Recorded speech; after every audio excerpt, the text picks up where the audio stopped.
আমাৰ মহান ত্ৰাণকৰ্তা প্ৰভু যীশুখ্ৰীষ্টৰ নামত নমস্কাৰ প্ৰিয় শ্ৰোতা। আজিৰ শাস্ত্ৰ পাঠ গীতমালা 139 নম্বৰ গীতৰ 1 পৰা 18 নম্বৰ পদ।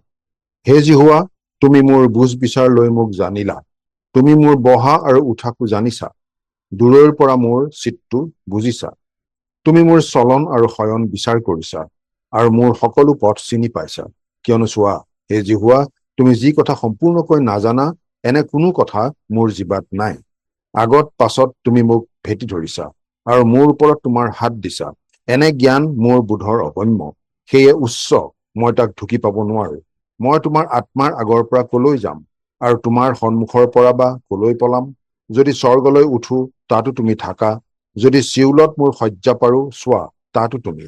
যদি মই অৰুণৰ ডেউকা ধৰি সমুদ্ৰৰ সীমাত বসতি কৰো, তাতো তোমাৰ হাতে মোক চলাব, আৰু তোমাৰ সোঁ হাতে মোক ধৰি ৰাখিব। যদি মই কওঁ, অৱশ্যে আন্ধাৰে মোক ঢাকিব, আৰু ৰাতি মোৰ চাৰিওফালে পোহৰ হব, তেতিয়াও সেই আন্ধাৰে তোমাৰ পৰা মোক নুলুকুৱাব, কিন্তু ৰাতিয়েও দিনৰ নিচিনাকৈ পোহৰ দিব। তোমাৰ আগত আন্ধাৰ আৰু পোহৰ দুয়ো সমান, কিয়নো তুমিয়েই মোৰ অন্তঃকৰণ সৃষ্টি কৰিলা। তুমি মোক মাতৃৰ গৰ্ভতে গঠন কৰিলা। মই তোমাৰ ধন্যবাদ কৰিম, কিয়নো মই ভয়ানক আৰু অদ্ভুত ৰূপে নিৰ্মিত হলো। তোমাৰ কাৰ্যবোৰ আচৰিত, আৰু তাক মোৰ মনে ভালকৈ জানে। যেতিয়া মই গুপুতে নিৰ্মিত হৈছিলো, যেতিয়া মই পৃথিৱীৰ অধস্থ ভাগত চমৎকাৰ ৰূপে গঠিত হৈছিলো, তেতিয়াও মোৰ সংলগ্ন অস্থিবোৰ তোমাৰ আগত লুকুওৱা নাছিল। তোমাৰ চকুৱে প্ৰথমে উৎপন্ন হোৱা মোৰ আকাৰ দেখিলে, আৰু মোৰ সকলোৱে তোমাৰ বহীত লিখা আছিল। যি কালত সেইবোৰৰ এটিও নাছিল, সেই কালত মোৰ সকলো দিন নিৰূপিত হৈছিল। হে ঈশ্বৰ, মোলৈ তোমাৰ সংকল্পবোৰ কেনে বহুমূল্য, সেইবোৰৰ লেখ কেনে অধিক। মই সেইবোৰ গণিব খুজিলে সংখ্যাত সেইবোৰ বালিতকৈও অধিক হয়। মই যেতিয়া সাৰ পাওঁ, তেতিয়াও মই তোমাৰ লগতে আছো। সেই আছিল গীতমালা 139 নম্বৰ গীতৰ 1 পৰা 18 নম্বৰ পদ। হে ঈশ্বৰ, মোলৈ তোমাৰ সংকল্পবোৰ কেনে বহুমূল্য। আমাৰ প্ৰতিজনকে ঈশ্বৰে অতি যত্নেৰে নিৰ্মাণ কৰিছে। মানুহৰ দৃষ্টিৰ পৰা আঁতৰত মাতৃগৰ্ভত অতি ভয়ানক আৰু অদ্ভুত ৰূপে সংগোপনে। যেতিয়া আমি গুপুতে নিৰ্মিত হৈছিলো, তেতিয়াও ঈশ্বৰৰ সাক্ষাতে আছিলো। আমাৰ গঠন আৰম্ভ হওঁতে আমাৰ প্ৰথম আকাৰটো ঈশ্বৰেহে দেখিছিল, আন কোনোৱে নহয়। আমাৰ প্ৰতিজনক ঈশ্বৰে বেলেগ বেলেগ ধৰণে অতি অনন্যভাৱে নিৰ্মাণ কৰা। কোনো দুজন মানুহ একে নহয়, প্ৰতিজন লোক আন যিকোনো মানুহতকৈ বেলেগ। আমি এটা কথা বিশেষভাৱে মন কৰিব পাৰো, সকলো মানুহৰ গঠন একে। ঈশ্বৰে এটা নাক, দুটা চকু, এখন মুখ, দুপাৰি দাঁত, দুটা চেলাউৰি আৰু দুখন কাণেৰে মানুহ নিৰ্মাণ কৰে। কিন্তু মন কৰিবলগীয়া কথা এয়ে যে প্ৰতিজন মানুহৰ মুখখন দেখিবলৈ বেলেগ বেলেগ হয়। আনকি যজা সন্তানো 100% একে নহয় বুলিয়ে জানো। সকলো মানুহৰেই হাতত আঙুলি আছে, গতিকে আজিলৈকে কিমান কোটি কোটি আঙুলি ঈশ্বৰে নিৰ্মাণ কৰিছে, কিন্তু প্ৰত্যেকৰে ফিংগাৰ প্ৰিণ্ট বা আঙুলিৰ ছাপবোৰ বেলেগ বেলেগ। কাৰো হাতৰ ছাপ কাৰো লগত নিমিলে, এইটো সাধাৰণ কথা নহয়। অৰ্থাৎ যদিও মানুহ হিচাপে আমাৰ গঠন একে, কিন্তু আমি প্ৰতিজন ঈশ্বৰৰ অনন্য সৃষ্টি। কোনো কাৰো লগত সম্পূৰ্ণৰূপে একে নহয়।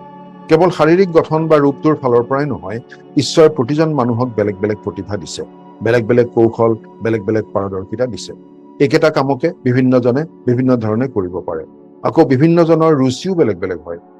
ঈশ্বৰে নিজৰ কাৰ্যৰ বাবে বিভিন্নজনক বিভিন্ন ধৰণে ব্যৱহাৰ কৰি থাকে। উদাহৰণস্বৰূপে আমি ইছৰাইল জাতিৰ ইতিহাস চালে দেখা পাওঁ, ঈশ্বৰে বিভিন্নজনক বিভিন্ন ধৰণে ব্যৱহাৰ কৰাৰ কথা। বাবিলত 70 বছৰ বন্দী হৈ থকাৰ পাছত প্ৰথমে জৰুব্বাবিলৰ নেতৃত্বত এদল যিহুদী লোক জেৰুচালেমলৈ উভতি গৈছিল। তাৰ পাছত আৰু এদল লোক উভতি গৈছিল ইছৰা পুৰোহিতৰ নেতৃত্বত। সেই সময়ত হগ্গয় আৰু জকৰীয়া ভাৱবাদীয়ে মানুহবোৰক উৎসাহ যোগাইছিল, আৰু তেওঁলোকে মিলি জেৰুচালেমৰ মন্দিৰটো পুনৰ নিৰ্মাণ কৰিছিল, আৰু তাত সেৱা উপাসনা আৰম্ভ হৈছিল। কিন্তু জেৰুচালেমৰ দেৱাল আৰু তাৰ দুৱাৰবোৰ ভগ্ন অৱস্থাতেই আছিল। ঈশ্বৰে সেই দেৱাল আৰু দুৱাৰবোৰ পুনৰ নিৰ্মাণ কৰিবৰ বাবে ব্যৱহাৰ কৰিছিল নহিমীয়া নামৰ আন এজন ব্যক্তিক। নহিমীয়া আছিল এজন ৰাজকৰ্মচাৰীহে, কিন্তু সেই উল্লেখযোগ্য নিৰ্মাণ কাৰ্য তেওঁৰ দ্বাৰাহে সম্পন্ন হৈছিল। নহিমীয়াই যি কৰিছিল সি আছিল অভূতপূৰ্ব। তেওঁৰ যোগেৰে ঈশ্বৰে অতি অভিনৱভাৱে কাম কৰিছিল। ঈশ্বৰে জৰুব্বাবিল আৰু ইজৰাক অনুপ্ৰাণিত কৰি মন্দিৰ নিৰ্মাণ কৰোৱাইছিল। নহিমীয়া সাধাৰণ মানুহ, কামটো বেলেগ আছিল। তেওঁৰ কাম আছিল দেৱাল আৰু দুৱাৰবোৰ পুনৰ নিৰ্মাণ কৰা। ঈশ্বৰে বিভিন্নজনক বিভিন্ন ধৰণে কামত লগায়। আনক নকল কৰিবলৈ চেষ্টা নকৰি ঈশ্বৰে আমাক যি প্ৰতিভা দিছে, আমি তেনেদৰেই ঈশ্বৰৰ কাৰ্যৰ বাবে নিজক উৎসৰ্গিত কৰা উচিত। খ্ৰীষ্টীয় বিশ্বাসী হিচাপে আমি কেইটামান কথা মনত ৰাখিব পাৰো। আমি কাৰো লগত একে নহয়। আমাৰ জীৱনত ঈশ্বৰৰ ইচ্ছা কি, সেইটো জানিবলৈহে আমি প্ৰাৰ্থনা কৰি নিজকে উৎসৰ্গিত কৰা উচিত। ঈশ্বৰে সৃষ্টি কৰা সকলোৱে উত্তম। আমিও নিজকে ঈশ্বৰৰ এক উত্তম সৃষ্টি বুলি জানি ঈশ্বৰৰ প্ৰতি ধন্যবাদপূৰ্ণ জীৱন কটোৱা উচিত। আমি প্ৰতিজন খ্ৰীষ্টীয় বিশ্বাসী ঈশ্বৰৰ কাৰিকৰী। তেওঁ আমাৰ বাবে যি পথ প্ৰস্তুত কৰিছে আমি সেই পথেৰেই আগুৱাই গৈ থকা উচিত। আমি প্ৰভুৰ বাবে যি কামেই নকৰোঁ কিয় কোনো কামেই অথলে নাযায়। প্ৰভু যীশুৱেই আমাক এটা সৎকৰ্মৰ আৰম্ভণি কৰিছে। আমাৰ মাজেৰে তেওঁ সেই সৎকৰ্ম কৰি থাকিবলৈ দিলেহে আমাৰ জীৱনটো তেওঁৰ কামত আহিব। প্ৰাৰ্থনা কৰিম। স্বৰ্গত থকা পিতৃ ঈশ্বৰ, তুমি আমাক প্ৰত্যেককেই অতি যত্নেৰে একক আৰু অনন্য হিচাপে সৃষ্টি কৰিছা। প্ৰভু যীশুত বিশ্বাস কৰি আমি একোটা নতুন সৃষ্টি হৈছো। আমাৰ জীৱনৰ বাবে তোমাৰ ইচ্ছা কি আমি যেন জানিব পাৰিম আৰু আনক অন্ধভাৱে অনুকৰণ নকৰি তুমি আমাক যি প্ৰতিভা আৰু বৰ দিছা সেইবোৰ তোমাৰ গৌৰৱৰ বাবে যেন ব্যৱহাৰ কৰি থাকিম, আমাক এনে অনুগ্ৰহ কৰা। আজিৰ দিনটো তোমাৰ হাততে গতাইছো। ত্ৰাণকৰ্তা প্ৰভু যীশুৰ নামত আমেন।